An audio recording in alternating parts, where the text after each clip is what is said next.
Salutations everybody, it is Matty here today, and I've been playing a staggering amount of Halo Infinite multiplayer. I know a lot of you have been playing a staggering amount of Halo Infinite multiplayer, but many of us, in fact all of us, have not been earning a staggering amount of rewards in Halo Infinite multiplayer, unless you paid a decent amount of money, like $200 to complete the Battle Pass, and that brought about yesterday's video, talking about the Battle Pass for Halo Infinite, among some other bits of bad news, I thought. And of course, with the universe working against me as I dropped that video, 343 says, hey, here are our plans to address the issues. And I don't think it's fair to say what is bad news and then not talk about the good news as they respond to the issue. So we have a lot more content on the way. I wanted to quickly put this video together and talk about some of the adjustments that 343 is making to Halo Infinite as we continue this content onslaught.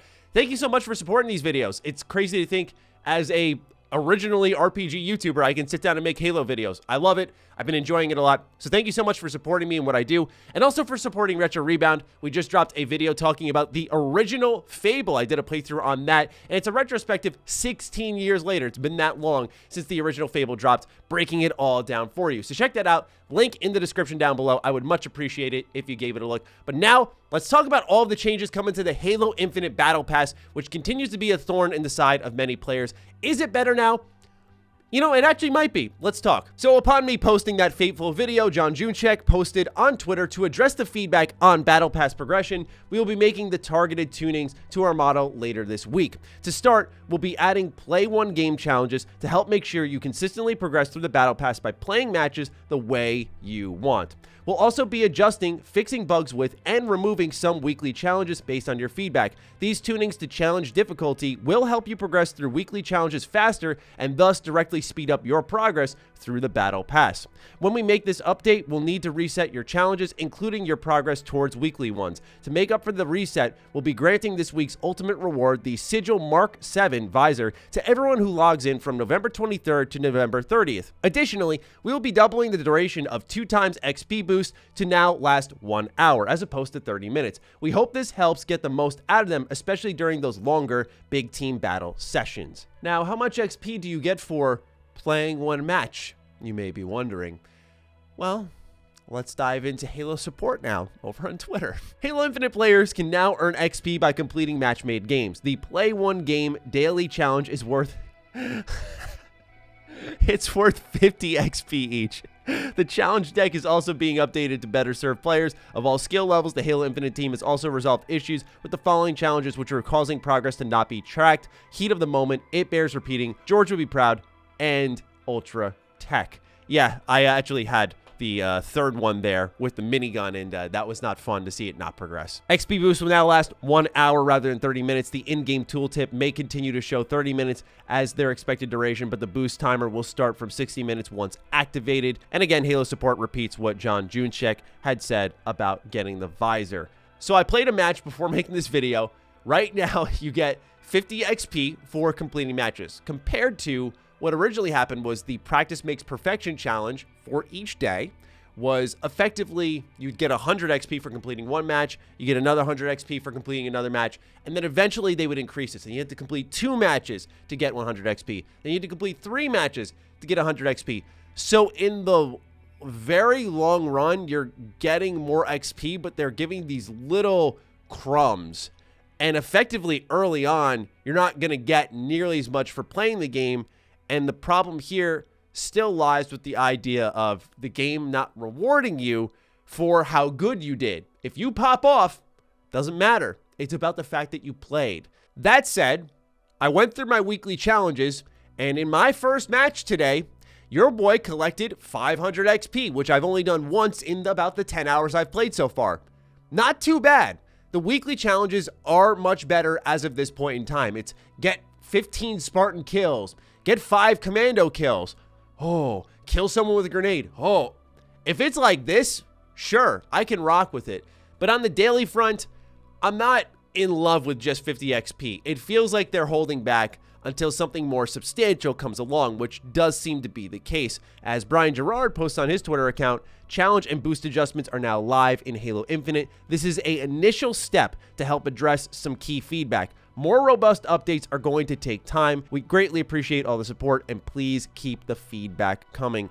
So, as indicated already on the Halo Waypoint post way back during the flights, And even now, it seems like this is going to be a long time coming, whatever this bigger update is. I'm hoping that this occurs by the launch, the official launch of Halo Infinite, and that once we're out of the beta phase for the multiplayer, that this will be a somewhat adjusted system and much more different than how it first began. That is my wishful thinking, of course, because I know these things take time. This would be most ideal, but a lot of people are saying it would be a very long time before we even saw an adjustment like this to the challenges. So 343 is working very quick on this stuff. I imagine they had a bit of a head start given the feedback from the flights where people didn't like the challenges there, so they already knew. So they had a couple of months of work under their belts to get this out. But what's really disappointing more than anything is that all this somehow just snuck by. And it's not that it snuck by. It's that this is the product of the free-to-play model. And initially, I would have been sitting there saying, I kind of wish I could have just paid for this to not deal with any of this crap. Just to have a standard progression system and a real complete multiplayer package. Because right now, it looks like this is what works for Xbox and 343, but does this fully work for the consumer? But again, I have to admit, I think that the weekly challenges are now much better. I flew up the ranks real quickly, and I'm looking forward to getting back to the grind tonight.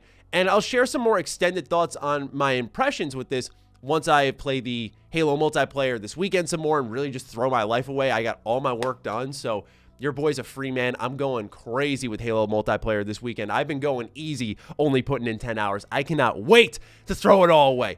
So I will have impressions on Monday. But the other part that I wanted to talk about was the XP boost, which is one of the weirdest things I've seen. It's such a almost pointless thing to have. So when you activate these XP boosts, they still count down the timer when you're in lobbies and in menus. Some of these matchmaking lobbies take a little bit too long, which will get better over time. But the fact that it's still counting even when you're not in game, and then to get the XP, you need to have specific weapons or specific vehicles or specific things to still happen to make the most of your double XP.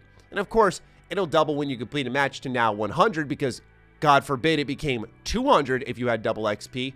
But what's happening is very clear to me is 343 does not want you to speed through this. And I get that, right? This is season 1. It goes all the way till May 2022. And if this weekly progress is going to stay this way, I actually kind of think this may be enough. But this is very much a first impressions. I played one single match type of take. I'm letting you know right now, this could change real quick. But what I saw, I thought, okay, if these challenges stay at this level of difficulty where it's effectively playing the game, getting kills, playing a quick play match, completing a capture the flag match, that type of stuff, this will be an all right system down the road. Does it still need standard progression? Absolutely. I don't know why it wasn't there in the first place. Even if this was a free-to-play game, I don't know why it wasn't there because people like to earn things. It's just that simple. But as a premium Battle Pass owner, I was disappointed with their initial efforts. I like that they're quickly responding. 343 is doing a good job with that. Again, they definitely had some headway, but the system has certainly improved from where it started. That's the good news. The daily part of things, though, the 50 XP, it's like, okay, we have 1,000 XP per Battle Pass level. That never changes. It's the same throughout each and every level, which I do like. And I don't want to run through this thing, but you got to stop giving us breadcrumbs at a certain point in time. Like, people will happily pay 343 for the new season passes, for the new content, for the cosmetics. They're going to earn their money. They got to trust in the brand. They talk about during the Xbox celebration how Halo was on the level of like Marvel and DC and all these other big popular brands. If that's true, then trust the consumer is going to be a big enough, honestly, fanboy or fangirl to pay for these crazy looking cosmetics. All in all, though, I think the timing of this is really good because we have the Fractured event next week where we can all get that new sexy looking samurai type of armor. I cannot wait to unlock that. So that'll get people back into the grind and trying to unlock something. And if they had a pretty poor progression system, which it's still not that great, but it's much better, I'd say, as long as that's somewhat adjusted, it'll make that event a little more enjoyable. And again, my expectations are hopefully come December 8th, we should be looking at least on paper, maybe it's not fully implemented yet, but on paper, a brand new type of progression system. So that's just the quick video for today. Again, much more on the way soon, very soon. Keep your eyes peeled, okay? Because you're going to want to see it. With that said, that's all I've got to say on Halo Infinite multiplayer until I sink a lot of time in this weekend and give you my impressions probably Monday, unless something crazy happens Monday. Then maybe it gets delayed. We'll see. the games industry moves really fast, and typically this time of year is just reviews and previews, but it's been a ton of news as well, which has been a lot of fun. So thanks so much for staying tuned during all of it. Really appreciate it. And now I leave it in your hands. Have you played around with the new Battle Pass challenges? What do you think of them all? Fire away in the comments down below. I'm looking forward to seeing your thoughts. Other than that, be sure to follow me on Twitter, follow me on Instagram. Those links are in the description down below. And a big thank you to all of the patrons, all the members who are supporting the content here. Stay sexy, stay active. I love you all. Peace.